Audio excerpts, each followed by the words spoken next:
जीवने जहर पी जीवाकू हुए चालू चालू केते कंटा मारिबाकू हुए ऋतु परे ऋतु रंग बदली दिए सब रंग थरे थरे छुईबाकू हुए।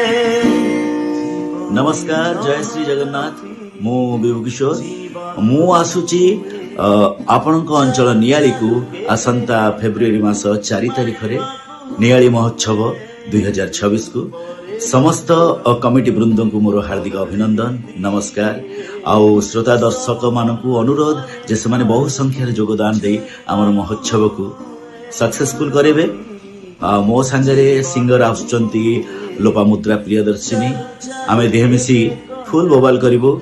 आपण मानकर अपेक्षा रहिली फेब्रुआरी 4 तारिख 2026 नियाली महोत्सव 2026। जय श्री जगन्नाथ।